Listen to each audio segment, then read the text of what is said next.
Então, indo direto ao assunto, nós já ouvimos um hino muito lindo. Esse hino da harpa cristã, ele já foi ouvido provavelmente por milhões de pessoas.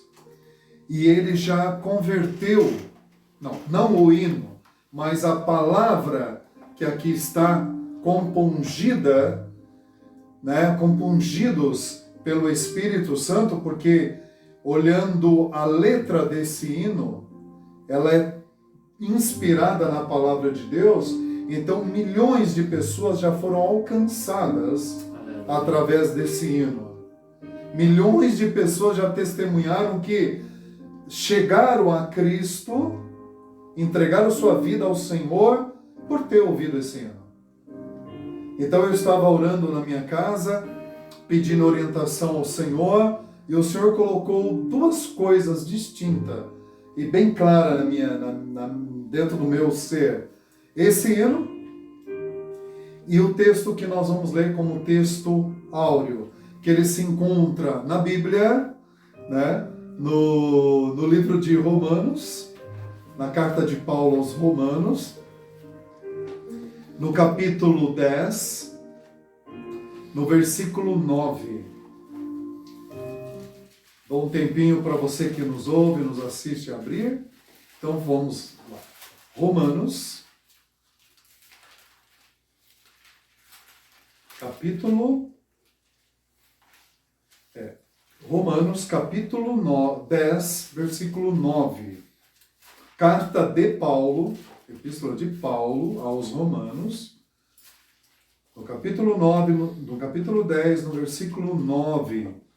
Então ele vai nos dizer o seguinte. 10, 9. A saber, se com a tua boca confessares ao Senhor Jesus e em teu coração creres que Deus o ressuscitou dos mortos, será salvo. Vou repetir. Se com a tua boca, a saber, se com a tua boca confessares ao Senhor Jesus e em teu coração creres que Deus o ressuscitou dos mortos, existe uma afirmativa, será salvo. Amém?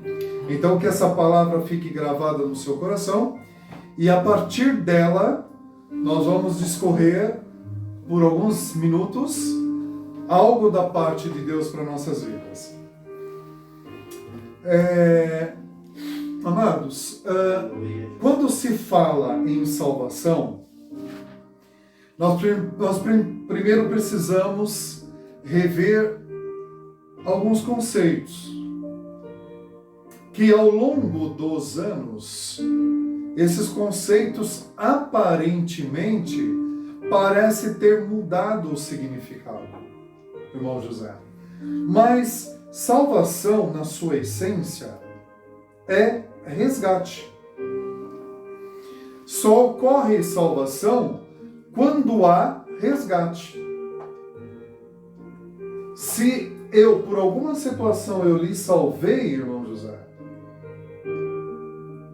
eu fiz um ato de resgate. Então foi exatamente isso que Deus fez conosco. Verdade. Quando o Senhor Jesus, quando Paulo, quando todos estão os profetas, quando todos os pregadores, quando todos da igreja falam em salvação, estamos falando em resgate. E aí, irmão José, há uma teoria, há um pensamento, eu não chamo nem isso de fé, eu chamo de pensamento de filosofia. Há uma filosofia que ela é uma meia-verdade, correto? E nós temos que tomar muito cuidado com as meias-verdades. Por causa de uma meia-verdade, nossos pais, original, eles pecaram contra Deus. Porque Deus havia dito, olha, o dia que vocês tocarem nesse fruto, o dia que vocês tocarem, certamente vocês vão morrer. Aí, o inimigo das nossas almas, a serpente, Satanás, chega para os nossos pais e diz: olha, foi isso mesmo que Deus falou para vocês? Mas eu quero dizer para vocês que vocês não vão morrer. Vocês vão se tornar como Deus. E aí vocês sabem que tudo aconteceu. Então, qual é a meia-verdade disso tudo? Uma meia-verdade, nos dias atuais, está sendo dito o seguinte: não, olha, Deus é misericordioso, infinito em misericórdia. É uma verdade, José? É verdade. É uma verdade. No entanto, Ele não vai condenar ninguém. Ninguém será condenado, porque Deus é tão maravilhoso, Ele é tão misericordioso, que ninguém vai perder a salvação. Perder a vida eterna na presença do Senhor. Então isso é uma meia-verdade. Deus, sim, é misericordioso, porque a própria Bíblia nos diz: porque Deus amou o mundo de tal maneira que deu o seu Filho unigênito, para que todo aquele que nele cresce, correto? Não viesse a perecer, mas tivesse a vida eterna. Correto? Então Deus é infinito em amor. Contudo, é verdade que Deus também é justiça. Ora, Deus não tiraria Jesus da sua presença, porque o façamos é o que? Estava presente Deus, Aleluia. Senhor Jesus e o Espírito Santo. E aí o Filho, Pai, eu vou fazer essa obra. Eu vou resgatar o homem. Mas para isso teve que haver derramamento de sangue. Então, por que o Senhor Jesus destituiu da sua glória, não usurpou ser igual a Deus? A palavra de Deus diz, porque Deus o exaltou, por isso que Deus o exaltou também, porque não usurpou ser igual a Deus, antes tomou a sua forma de servo. Então, por que o Senhor Jesus tomou a forma de servo, cumpriu o seu ministério, derramou sangue puro, sem pecado, para nos resgatar da perdição eterna? Entende, irmãos? Ou seja, como Deus, na sua justiça, correto, permitiu esta ação, e nós não precisamos repetir, não foi uma tarefa fácil para o Senhor Jesus. Nós conhecemos através da história, através da Bíblia, através até dos filmes. Nós podemos ter uma ideia de como foi tudo isso, mas a verdade é que é impossível descrever em palavras, em imagem, a obra que Jesus fez na cruz. Porque uma certa feita eu ouvi uma descrição disso.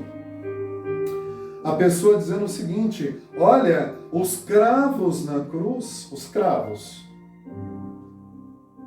que prendeu o Senhor Jesus no madeiro, certamente não foi mais doloroso do que o castigo do pecado. Porque naquele momento, veja bem, irmão José, nós que conhecemos as coisas de Deus, sabemos quando há uma ação do inimigo contrário a nós, nós já não sentimos isso? Imagina a humanidade inteira levando sobre si todos. Nós não temos que clamar: Senhor, livra-nos desta opressão, livra-nos desta opressão, Senhor. Nós não temos que clamar? Agora tu imagina o Jesus na cruz, recebendo de toda a humanidade a carga do pecado desde a fundação do Éden, desde a criação do homem até Jesus e o vindouro. Porque nós já passamos 2021 anos depois de praticamente tudo isso acontecer, correto? E nós aqui estamos, e a Bíblia diz que é mentiroso quem não peca, quem diz que não tem pecado. Então todo esse pecado caiu sobre o Senhor Jesus. Então é indescritível o que ele passou. Então o Senhor Jesus veio para resgatar. Veio para nos salvar do quê? Dessa condenação eterna. Você que nos ouve, nos assiste e que ainda não entregou a sua vida a Cristo, não disse o que esse versículo disse: se com a tua boca confessares ao Senhor Jesus, em teu coração creres que Deus o ressuscitou dos mortos, então eu te convido nesta noite para fazer isso. Entregue a tua vida a Jesus. Reconheça que nós estamos perdidos sem Jesus. Que há um destino eterno para aqueles que vão partir para a eternidade com Cristo, outros sem Cristo. E aí eu venho reforçar a visão que está sendo colocada nos dias atuais. Ora, precisa de tudo isso? Por que eu preciso, na era pós-moderna, na era digital, na era cibernética, na era da informação, irmão José? Correto? Eu preciso de Jesus? Alguém precisa me resgatar? Aqui no versículo... Não é esse o pensamento que muitas vezes está sendo vendido para nós, que já temos tudo, não precisamos de mais nada. A vida é essa, começa aqui, termina aqui. Não é verdade. Se tivéssemos tempo, nós iríamos discorrer em inúmeros textos bíblicos que mostram que há uma eternidade antes de nós e haverá uma eternidade depois de nós. Pois não, irmão José, desculpa. Aqui no versículo 13, Pois não. que é, porque todo aquele que invoca o meu nome, o nome do Senhor será salvo. Amém. Então, isso significa o quê? Que o resgate só pode ser feito através do Senhor Jesus. Por quê? Deus olhou para a humanidade, seja porque Deus é onipresente, onisciente e onipotente. O tempo de Deus não é cronos. O tempo de Deus é kairos, ou seja, Deus pode estar à frente do nosso tempo ou esteve atrás do nosso tempo. Nós, seres humanos, estamos limitados ao cronos. Nós nascemos e um dia vamos partir para a eternidade, vamos morrer. E então está determinado, digamos,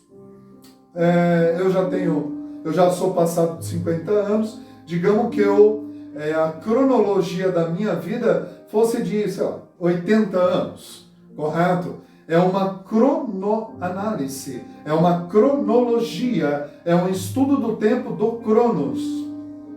Agora isso não é aplicado a Deus. Então Deus olhou através da eternidade e viu que não havia homem ou mulher com o sangue puro, sem pecado, para derramar esse sangue, para cobrir todos os pecados. Porque dentro da visão judaica cristã, ou melhor, judaica nesse caso primeiramente, precisava haver derramamento de sangue. Os sacerdotes apresentavam holocaustos, derramamento de sangue de animais para cobertura dos pecados. Mas aquilo era um simbolismo apenas.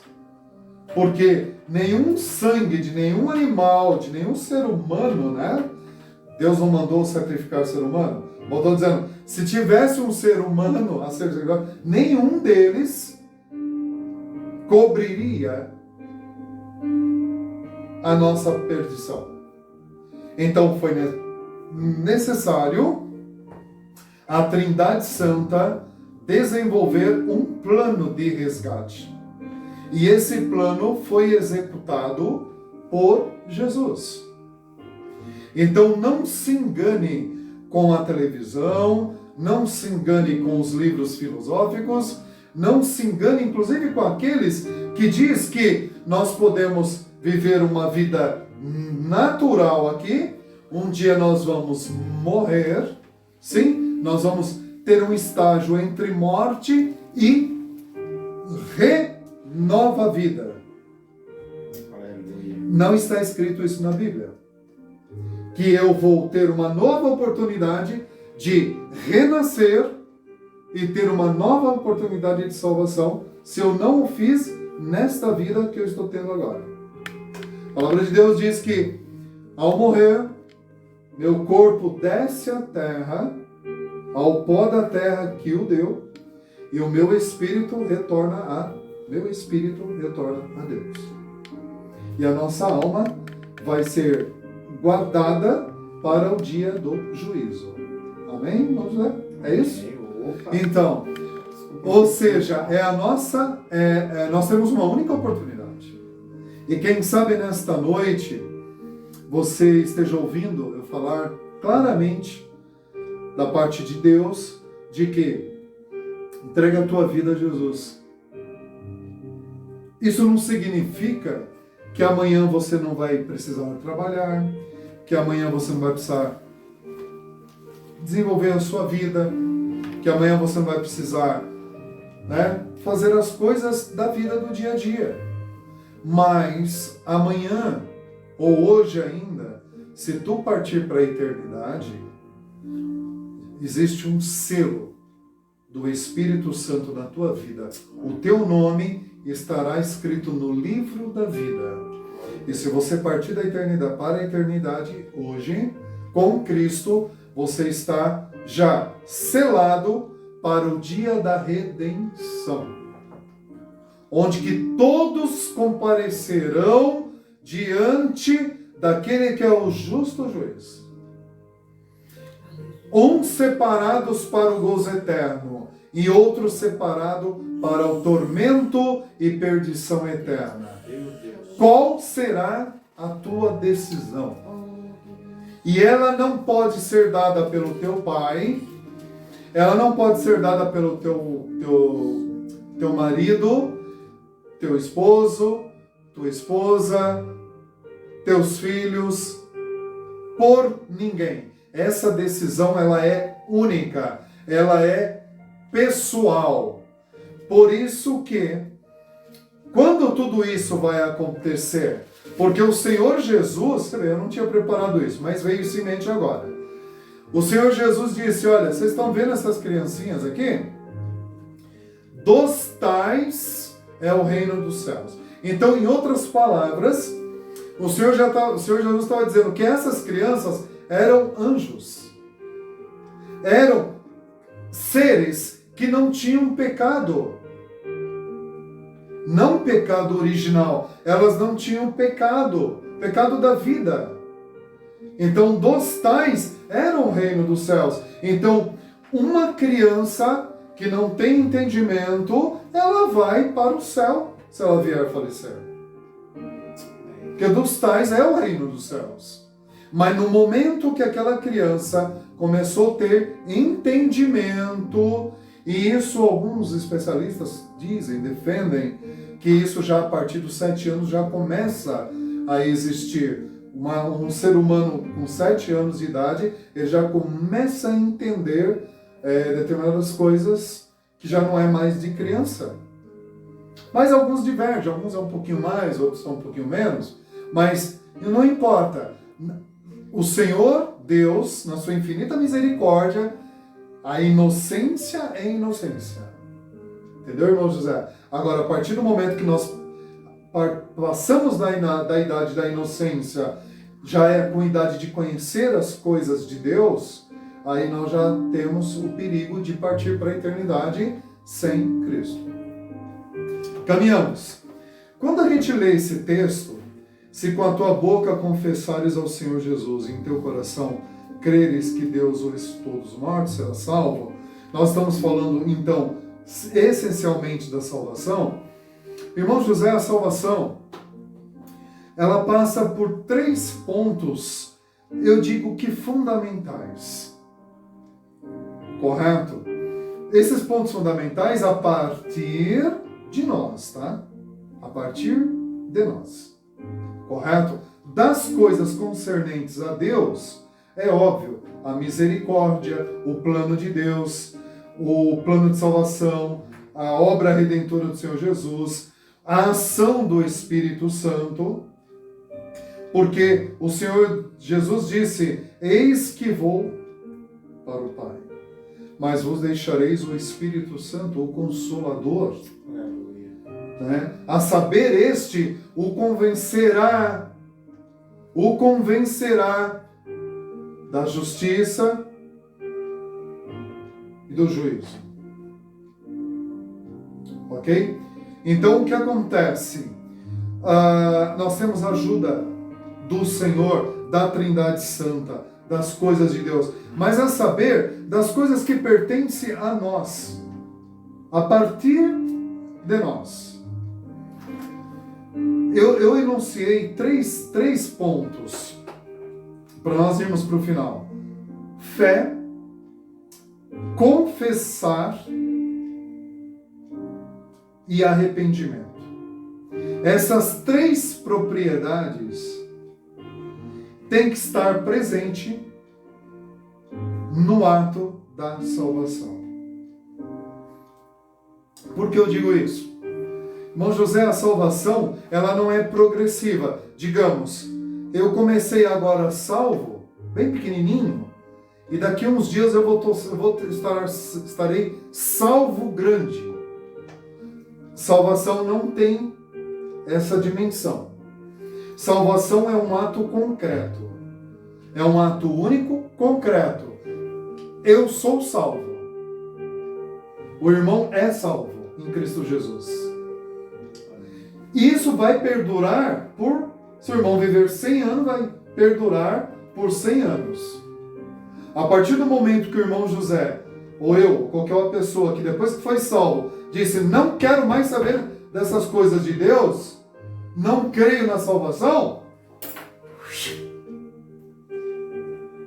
isso sai instantaneamente.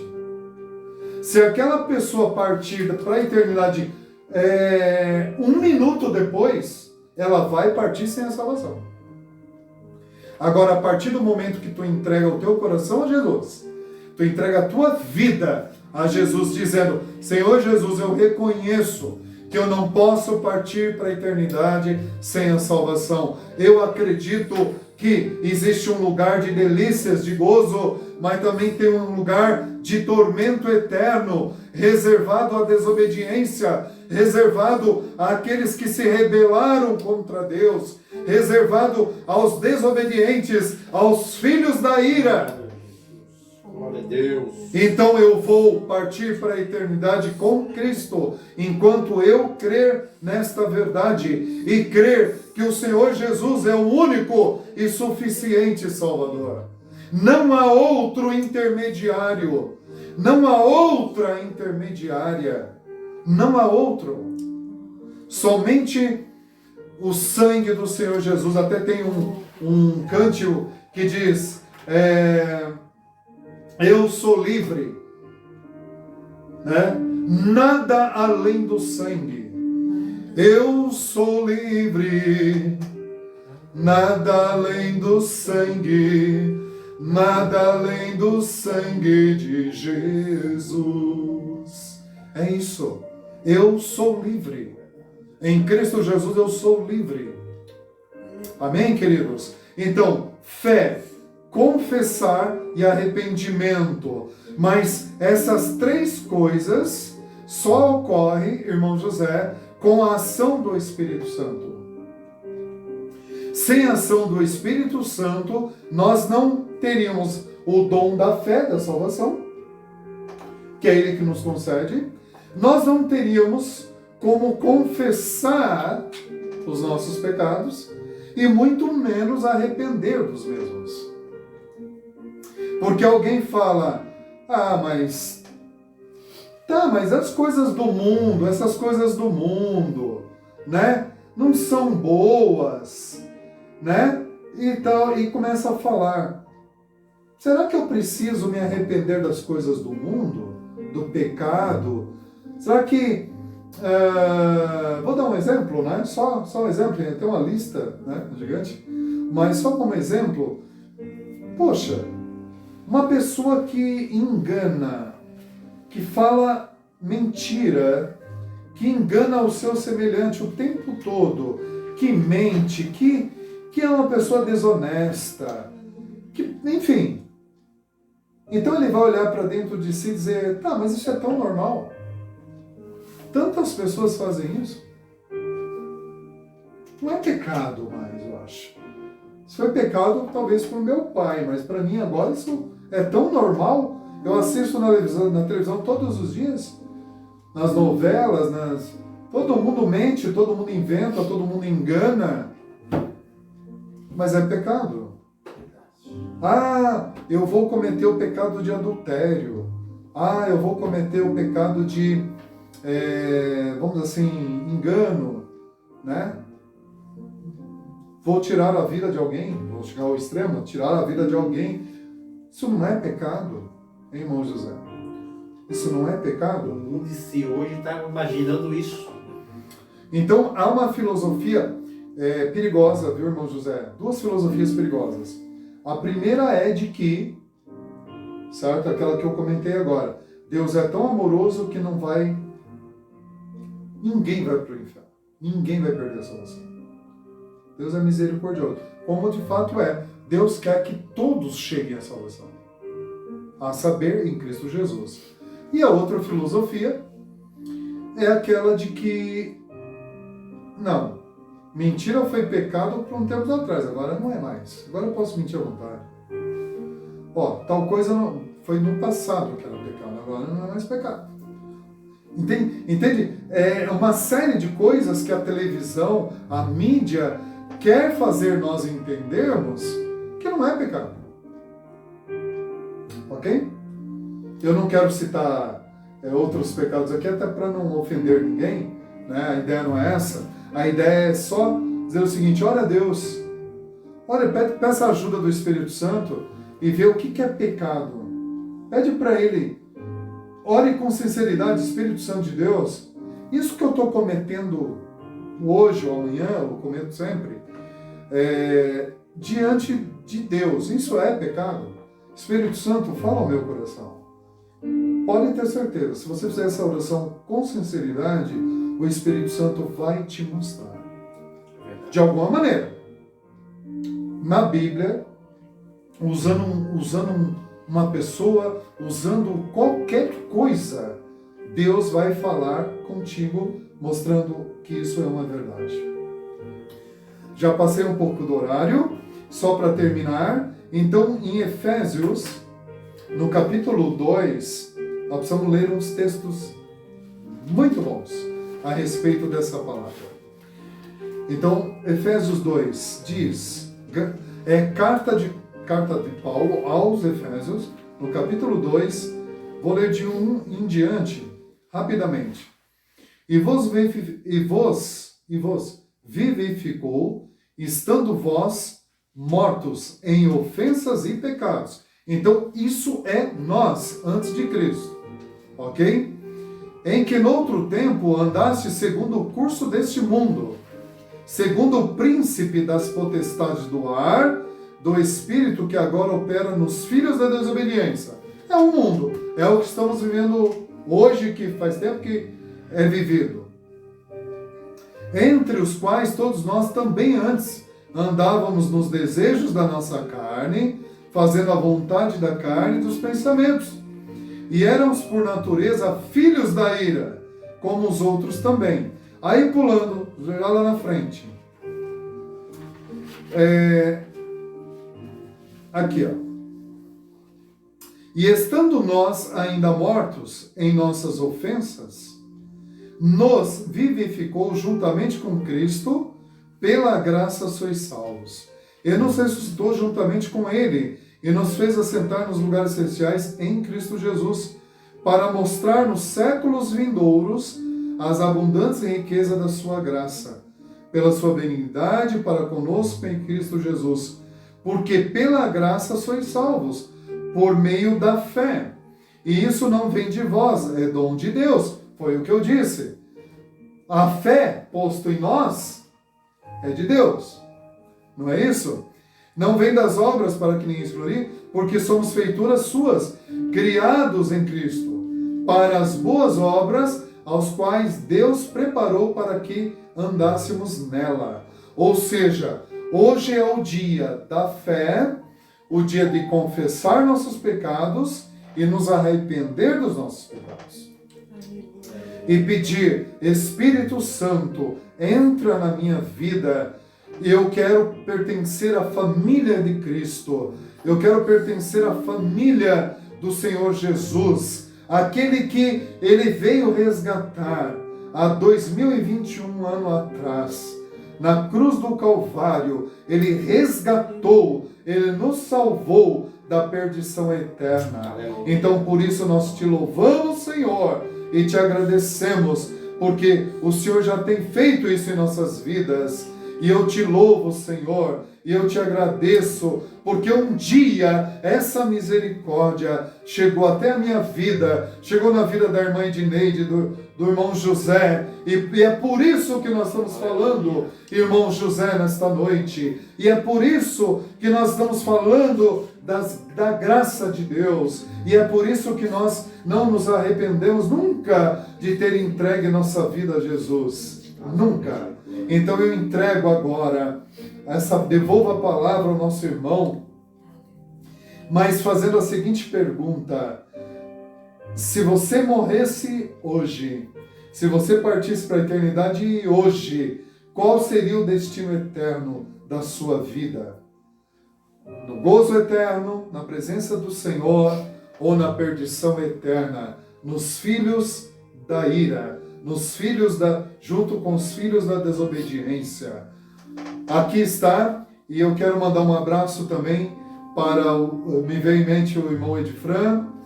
O irmão Edifran é um homem de Deus, um evangelista nato. Aleluia. E hoje eu fiz direitinho, né, irmão Edifran? Eu falei do inferno no final, né? Primeiro eu falei da graça de Deus. Hoje eu fiz tudo direitinho. É porque um dia Deus mandou inverter isso aí. Mas hoje Deus mandou fazer essa ordem. Falar da sua graça e depois dizer que realmente há um abismo. Que